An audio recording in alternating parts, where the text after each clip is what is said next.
A very good day to all of you. My name is Chang. I'm from Universiti Kuala Lumpur, Malaysia France Institute. Today, I'm very happy to present to you all my research titled Indoor Climate and Energy Consumption of an Air Conditioning System in a Malaysian Learning Resource Center. This is the content of my presentation. We'll start with the introduction, then followed by the research methodology and results and discussion, and last part will be my conclusion. Introduction. Learning Resource Centers store books and all other media facilities as well as daily newspapers, journal articles, software, and audiovisual materials. There are 21 public universities and 60 major private universities and colleges in Malaysia. And there are 14 state and public libraries and a national library in Malaysia. There are hundreds of thousands of materials and archival information in the libraries. It stores the human heritage like ideas, facts, thoughts, and evidence of human development. They must be conserved in a proper environment to prevent any decay. But are the resource center owners concerned about the indoor dry bulb temperature and relative humidity requirements for this valuable archive? What are the factors that cause the paper deterioration? The factors that cause the paper deterioration are generally known as the physical deterioration, usually caused by acid, heat, humidity, light, biological deterioration due to molds, insects, and rodents, and lastly, resulting from the careless handling. What are the indoor climate requirements for the resource center? According to the British Standard PS 5454-2000, the dry bulb temperature in the resource center should be maintained between 16 to 19 degrees C with a tolerance of 1 degree C on either side, but ranging neither below the minimum nor above the maximum. The relative humidity should be set between 45 to 60% with a tolerance of 5% on either side, but ranging neither below the minimum nor above the maximum. Whereas the Northeast Document Conservation Center recommends that the room dry bulb temperature range should be 15 to 21 degrees C, while the room relative humidity range should be 30 to 50%. In Florian's research, it was suggested that the indoor climate should be between 18 to 22 degrees C and below 55% for the indoor dry bulb temperature and relative humidity respectively in order to keep the library collections in good conditions. In 1986, Clemens conducted a survey on 300 archives and 550 libraries worldwide. From the 417 replies, he revealed that the indoor climate control and monitoring were neglected in most of the survey institutions. In a 1999 survey conducted by the National Archives of Hungary, it was discovered that indoor climate control and building maintenance were not effectively carried out. From other studies, the major challenges in preserving library resources was indoor temperature and environmental management. Indoor climates influence the building energy consumption, durability of building materials, and maintaining a good indoor air quality. However, energy consumption and indoor climate control are the two main building design factors. They are always in conflict.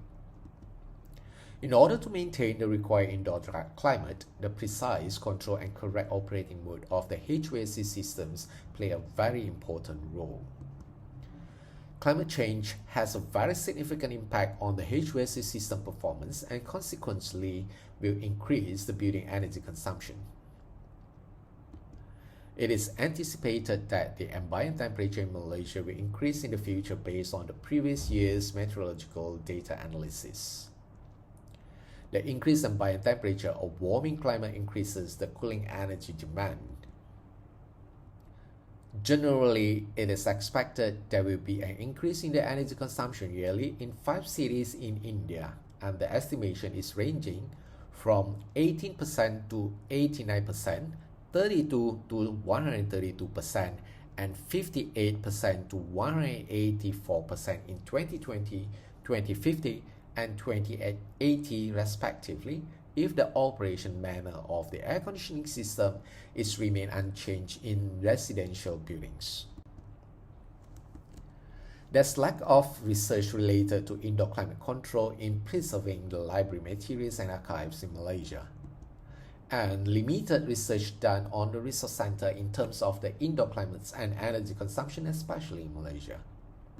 Therefore, the main aim of this study are to examine the energy consumption for the air conditioning system under different air conditioning systems operating modes and weather data for different scenarios.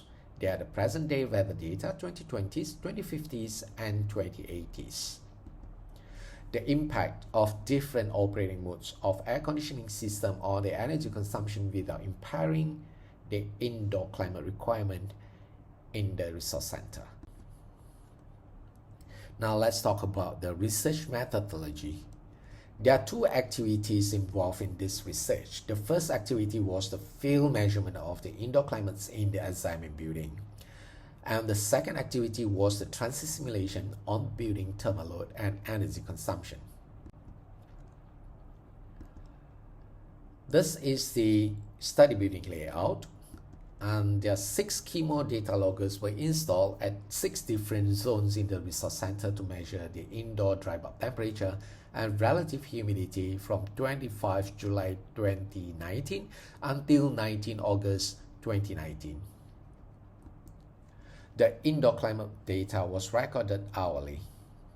In this regards, the existing air conditioning system can be determined in terms of its cooling capacity to achieve the required indoor climate set points. There are no heating and ventilation systems installed in the resource center. The existing air handling unit or AHU is designed to deliver 16,990 cmH or 10,000 CFM of effluent rate and 40 ton or 480,000 BTU per hour cooling capacity for the resource center. The air conditioning system is operated from 8 a.m. to 10 p.m. on weekdays and from 8 a.m. to 1 p.m. on Saturday. For Sunday and public holidays, the air conditioning system was switched off. Transit simulation. Transit was used to simulate the building cooling energy for 2 different air conditioning system operating modes and 4 different climate weather files with different time scenarios. The 2 different operating modes will determine the difference of energy consumption of the air conditioning system.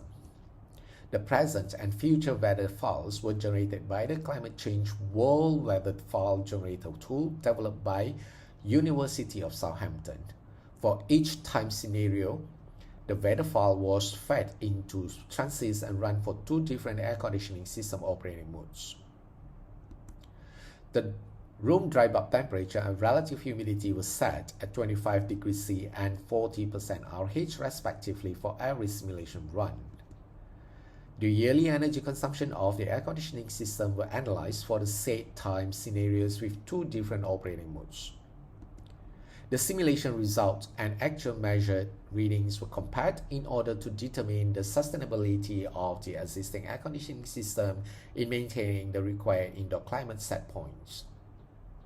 The energy consumption resulting from the different operating modes of the air conditioning system was studied to justify the best operating practice to yield the least energy consumption for the resource center. Now let's talk about the results and discussion. Field measurement. Basically, there was at least 50% of the monitoring time the room dry bulb temperature was above the set point 25 degrees C. Generally, the higher room dry bulb temperature happened at the areas with high internal heat load gain, such as computer room, higher occupancy like zone 2 reading area, which is just next to the main entrance. The room relative humidity was almost 100% above the set point. The air conditioning system was running under the normal office hour operating mode. Based on the results, the indoor dry bulb temperature and relative humidity cannot be maintained at the recommended set points. There was a peak for the relative humidity daily at night when the air conditioning system was switched off and the ambient relative humidity was high. The two graphs have also reviewed the high dry bulb temperature and relative humidity over the weekends. The maximum room dry bulb temperature occurred in the evening of the Sunday after the air conditioning system was switched off for one day. The radiant heat from the wall after exposure to sunshine from Saturday afternoon till Sunday evening increased the indoor dry bulb temperature. It took a much longer time to cool down the indoor environment on each Monday morning in comparison to the other working day. The existing air conditioning system is not sufficient to produce acceptable thermal comfort to the resource center users and achieve the indoor climate requirement for the books and collections for preservation. Simulation will run with 4 different weather files, namely the present-day weather file as adopted from ASHRAE and also the climate change adapted versions of weather files for 2020s, 2050s, and 2080s. It is important to highlight that simulation results require 42 ton or 505,000 BTU per hour cooling capacity to achieve the indoor climate set point at 25 degrees C and 40% for the dry bulb temperature and relative humidity respectively based on the present weather data. The existing AHU's cooling capacity, which is 40 ton, is unable to perform the duty. This table shows the summary of yearly energy consumption for the air conditioning system installed at the resource center for different weather files and operating modes. The result indicates an increasing trend for both operating modes. The result displays that the energy consumption increases due to climate change implications to the building load. For example, for the normal office hour air conditioning system operating mode, it shows the yearly energy consumption increases 14,600 kilowatt-hour or about 3% from the present-day time scenario to 2020's time scenario. It is expected that the percentages will increase at 6.5% and 11.6% in 2050s and 2080s scenarios respectively. There is an increasing trend for the all-day operating mode for the air conditioning system too. However, if the air conditioning system operating mode is switched to all-day operating mode, the yearly energy consumption for the air conditioning system reduces to about 50% for each different time scenario as indicated in the table. Graph implies the monthly electricity consumption trend with different time scenarios and different air conditioning system operating modes. Graph on the left is normal office hour operating mode, where graph on the right displays the all-day operating mode. There's a large saving about 50% if the air conditioning system is switched from the normal office hours to the all-day operating mode, and at the same time the indoor climates can be maintained at the required set points. These two graphs review with the change of the operating mode, a significant amount of energy can be saved because the center is cooled down to the required set points, and thus less energy is needed in comparison to the normal office hour operating mode, where the cooling and dehumidification processes are switched off after office hours for weekdays and after 1 p.m. for Saturday, as well as for the whole day for Sunday. Now comes to the last part, conclusions. It is obvious that Malaysia has to prepare itself to face climate change implications on the high electrical energy consumption for the air conditioning system in the future because the building air conditioning system cooling capacity is significantly affected by the weather data. The higher ambient temperature will inevitably cause a higher air conditioning system cooling capacity. Note that this study is conducted on a room for which the volume is just about 1,743 meter cubed, or the floor area is about 581 meter square. There will be a huge energy consumption and a significant saving for a big library on the air conditioning system. The result can serve as an important guide for HVAC engineers and building owners for the optimization of energy savings for the air conditioning system in library buildings in the tropics. That's end my presentation. Thank you very much and thanks for your attention.